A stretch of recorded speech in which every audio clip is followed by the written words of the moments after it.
Okay, good afternoon and welcome to Shulchan Yomi. Today's Siman is Siman Lametet 39, a year younger than me. Just my 40th birthday. Lametet Mijim Ksherim Lichtov Tefillin Veliknos Mehem. Now, if you want to know who could be a sofer, who could write your tefillin, you're about to find out today, and who you could buy tefillin, reliably buy tefillin from. That's what we're going to learn. Sif Aleph, tefillin shakasvan, evet oisha. Tefillin that were written by an Eved or a woman, Eved Knaini, or a woman, or Katan, Afilu Higia Lechinach, or a child, even he's a precocious child, is Higia Lechinach. Surely Yor Ksad Yoter Shaket. Slicha? Slicha? Surely Yor Ksad Yoter Shaket. Even the Katan Higia Lechinach, Katan reached the age of Chinuch, 7, 8 years old. He knows how to write fluently. He's a genius. It doesn't make a difference. We're going to see why he can't write your tefillin. Okusi. Okusi is somebody who is forced to convert. He doesn't really want to convert. He doesn't do a conversion with all his heart. It's a suffix in the Gemara whether he's actually a convert or not. Or someone who's a mummer, meaning he's given up on the Torah. The Mishnah Berurah says this is precisely talking about someone who's given up on the entire Torah. He's rebelled against the entire Torah. Or he's a mummer for Avodah Zarah. We know that he does Avodah Zarah. Whether Christianity is Avodah Zarah or not, that's a subject of dispute. Maybe Buddhism or Hinduism would be Avodah Zarah. Or he's a mummer l'chal Shabbos for a Hesia, someone he's known to desecrate Shabbos in public, that drives on Shabbos. He would also fall in this class if you're just a mummer for one Aveira, you're very weak in one Aveira, let's say a Rayas or things like that. That doesn't make you a mummer l'chal Torah Kula. Doesn't equate you with a mummer l'avodos kuchavim. The Gemara says in Chula, and mummer l'davar echad is not considered a mummer l'chal Torah Kula, and therefore he would be kosher to write tefillin according to most poskim. Some poskim say he's even puzzle. When he's a mummer l'avodos kuchavim, even if it's l'teyavon, even if he's only doing it for financial benefit or he enjoys doing it, he's not doing it lahachis, right? There's two types of mummer. There's a mummer l'teyavon. He's doing it because he wants to indulge in the pleasures of whatever avira he's doing, or he's doing it because he wants to rebel against Hashem. That's worse, far worse than mummer lahachis. Even if he's a mummer l'avodos kuchavim or mummer l'chal Shabbos or hesi or mummer l'chal Torah Kula, if he does his even l'teyavon, that would passel him from writing tefillin. Moser la'anosim. A moser is someone also pretty bad in halacha. He's someone who reports Jews to the government. If you didn't know this is a problem, just read the Gemara in Baba Kama. Someone who gives over private information about the Jewish community to the government and prosecutes people. Now, there's a whole discussion, obviously, where there's offenders, people that do something terrible, that the police have to be notified, pedophiles or sexual offenders. There are instances where the police have to be notified, and that's not considered a moser.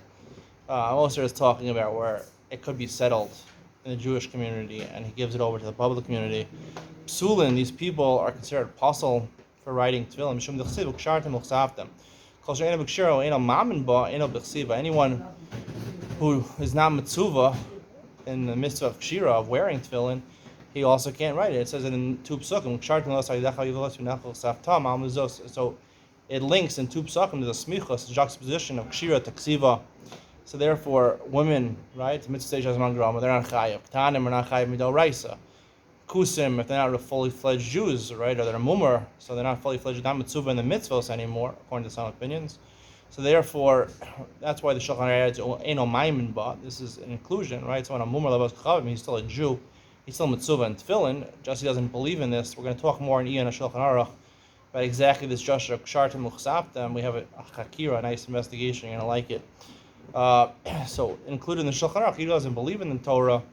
He's not able to write tefillin. If he writes the tefillin, it's apostle, and we're going to see you have to burn it. B is kol apostle l'chasvan, apostle b'chol tikun asiyasad.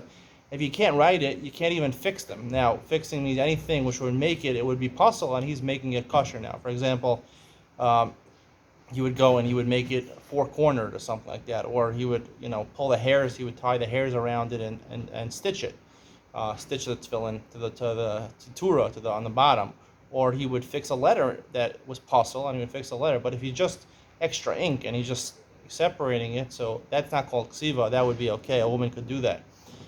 Gimel ger shechazal adato machmas yira. Let's say someone converted, but then he got afraid. People, his hometown boys, they said, if you don't come back to us, we're gonna kill you. Kosher lichtov tefillin. He's still kosher lichtov tefillin because even though this is, he's still practicing Judaism privately. In public, he doesn't practice Judaism. So therefore, it's kosher to write tefillin. Some of the poskim the Mishnah Berurah brings are actually machmir with this type of person.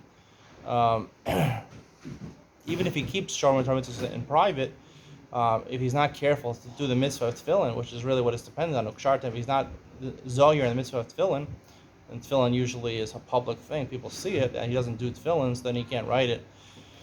Daled, tefillin should cost him apikoros yisrafu. Now, an apikoros has different explanations. The simple explanation is what the Mishnah Berurah and the Be'er Halacha says is someone who's aduk to avodah zarah, someone who's stuck to avodah zarah. He's holding on to avodah zarah very strongly. He's a very devout Christian. He's a Jew, but he's a very devout Christian. That type of person, if you write the tefillin, you have to actually burn them, right? If a woman were to write it, you don't burn it. You just put it in geniza. But if someone who's an apikoros, who's much higher level, it's not just that he practices avodah zarah. He's stuck to avodah zarah. He's a preacher, right? Let's say he's a cardinal. He's the pope. Yisrafu, you have to burn those tefillin. Some say all you have to do is put them in geniza. The Iker Deya, the Mishnah Berurah writes, is to burn it. Hey, nimsu biyad abikoros, when you do a mikasam yuganzu. You find tefillin in the hands of Abikoros, but you don't know that Abikoros wrote it himself, so then it's a suffix, so therefore the suffix, you can't burn Hashem's name. So the suffix deraisa l'chumra, you put it in geniza, you don't burn it. Vav nimsu biyad eno Yehudi, let's say you find tefillin in the hands of a non-Jew.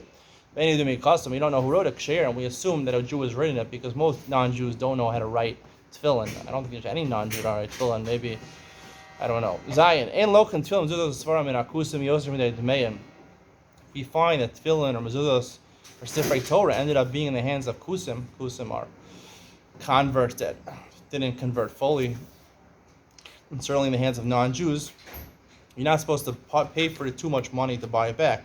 A lot of times people will steal tefillin. I've heard stories. People broke into vans with bachram there. They stole, it's valuable. Tefillin cost $1,000, $2,000 a pair. You can sell it on the black market and you make a good profit off of it. You sell classes 30 pairs of tefillin of a class. You can make good money off of it. So when you buy it back from them, you're supposed to try to buy it back because you don't want it to desecrate the tefillin or the Sifrei Torah or the thing. So when you buy it back, you can only pay a little more than it's worth. The Mishnah Berurah says a dinar. I don't know what a dinar would translate to in our currency. I would say maybe like a denomination, maybe like $100. You're selling it for $1,000, you pay $1,100. It's not really clear, but too much you don't want to pay because then you encourage them to steal more. Ched, you don't buy tefillin except from someone who's a professional scribe. He knows, right? When it's written in the Torah, sometimes words are pronounced like nara, right? It's written nar, right? No ayin resh, and it's really pronounced nara. If he would write the extra hey, that would be possible to tefillin. Now this nara is not in your tefillin, but I'm just giving an example. I don't know any chaseros in the tefillin himself. Tet lakach mimisha ena mumcha sarach levadkon. If you ended up buying, you're not supposed to buy for someone who's not mumcha. But let's say you live in a city, you live in Memphis, Tennessee. I don't know, maybe they don't have a Judaica store over there. So b'di'evet, if there's no one else to go, you don't have to fly to New York to buy tefillin. You could buy it from there, sarach levadkon. Then you go to someone who knows how to check the tefillin. He'll open up the bottom and I'll see whether the parshios were written properly. Let's say you bought from somebody 100 klafim, right? So you don't have to check all 100 to make sure. You just check 3 of them. You take one of the shal rosh and 2 of the shal yad, or one of the shal yad and 2 of the shal rosh. Check those 3. If he finds all of them ksherim, there's no problem. The writing was 100% legit. Is a chazaka. Chazaka 3 times the average is a chazaka. You can assume all 100 parchments are kosher for tefillin. Let's say there were piles you bought from somebody. There was a pile of 100 here, a pile of 100 there. You can't assume it was all that one person you bought it from wrote them. Each pile was written presumably by someone else. So again, you check 3 out of every pile. If they're kosher, you can assume the rest are kosher also. You go to an auction, he says, I have the Stiper's tefillin, I have the Chazinish's tefillin. You can believe him. Now, it doesn't say you can believe him to pay $1 million for the tefillin. You can believe him that they're kosher. We assume as long as he is a person that is a God-fearing Jew, he's an upstanding Jew. We don't have any reyes, so we don't have any knowledge that he does averos and things like that, or willing does averos. If he's an upstanding Jew, an Orthodox Jew, we don't have to do any further checking. And he says they're kosher, they're from a great person. You can believe him, you don't have to check them. Once you buy tefillin and there's a chazaka, they're kosher, you don't have to ever check them. People think you have to check it twice every 7 years. That's not true. If you only wear them sometimes, let's say every other week, certain people are not so careful in the mitzvah of tefillin, so therefore they get moldy and things like that. So there's more of a chash that the parshios, the words got erased, or the bottom, the leather in the bottom is not perfectly square anymore. So then you have to check it twice in every 7 years. Shavua is 7 years. Mishparei is obviously if they fall in water, then you have to check them right away. If they fall in water, it's like your phone. It falls in water, you got to check it right away. Then you have to check it. It's not just twice every 7 years. You have to check it right away. If there's no one else, right, when you do the bedika, to go ahead to check it, and then who's able to resew it, yanicham kach below bedika.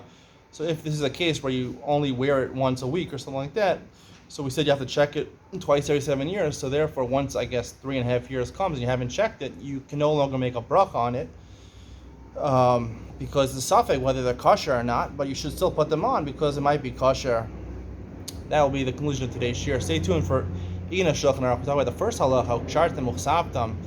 Is it straight lamdas, or is there a svara behind it? Is it really just like a gzeras hakasav, or is there a logic behind it? Stay tuned, you're not going to want to miss it.